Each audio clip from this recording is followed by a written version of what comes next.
여러분 안녕하십니까? 이어서 광주에서 전해드립니다. 1980년 5.18 민주화운동 당시 계엄군 지역대장이었던 고성준 씨가 어제 5.18 국립민주묘지를 찾아 전두환의 발포 명령은 없었다고 주장했습니다. 당시 7공수여단 7지역대장이었던 고 씨는 5월 영령들에게 이제라도 사과하기 위해 광주를 찾았다면서도 전두환이 발포 명령을 내렸다는 것은 유언비어라고 말했습니다. 고 씨는 취재진과의 통화에서 당시 불순분자로 보이는 세력이 총을 쐈고 병사들은 공포심에 질려 있었다며 부하들을 지키기 위해서 내가 사격 명령을 내렸다고 정당한 명령이었음을 주장하기도 했습니다. 목포대와 순천대는 오늘 대학 통합을 통한 의과대학 신설 방안에 합의하지 못했다고 밝혔습니다. 양 대학은 이 같은 내용의 보도자료를 내고 통합 합의는 실패했지만 대학 통합 취지에 상호 공감한다며 지속적으로 논의하기로 했다고 덧붙였습니다. 전남 국립의대 설립 용역사는 오늘까지 양 대학의 통합 합의서를 제출해 줄 것을 요구했지만 합의가 무산되면서 내일부터 공청회를 시작으로 공모 절차를 재개합니다. 전남 국립의대 설립 최종 대학은 다음 달 25일 선정돼 정부에 제출됩니다. 광주 동구가 주최한 행사에 인파가 몰리면서 안전상의 문제로 행사가 중단됐습니다.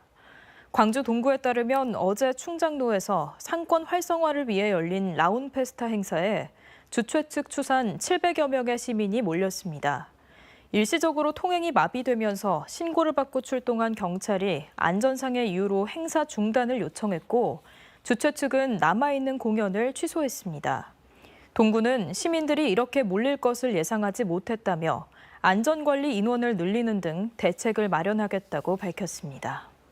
교육당국과 집단 임금교섭을 벌여온 학교 비정규직 노동자들이 오는 12월 6일 총파업을 예고했습니다. 전남 학교 비정규직 연대회의는 오늘 전남도 교육청 앞에서 기자회견을 열고 전국 조합원들의 압도적인 찬성으로 쟁의 행위가 가결됐다며 임금 교섭 파행에 책임이 있는 시도교육감들의 결단을 촉구했습니다. 이들은 기본급 정상화와 임금 격차 해소, 복리후생수당 동일 기준 적용 등을 요구하며 교육당국과 임금 교섭을 진행해왔지만 입장차를 좁히지 못하고 있습니다.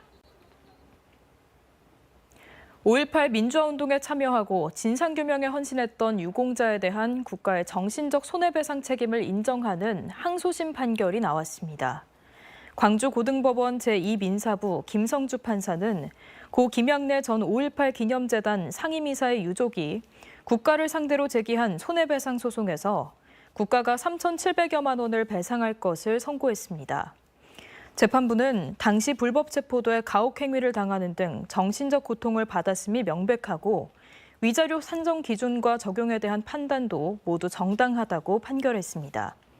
김 전 상임이사는 5.18 민주화운동에 참여했다는 이유로 체포돼 징역 1년을 선고받았고 지난 1998년 재심을 청구해 무죄 판결을 받았습니다. 경찰이 전남 모든 지역에서 합동 음주운전 단속을 실시합니다.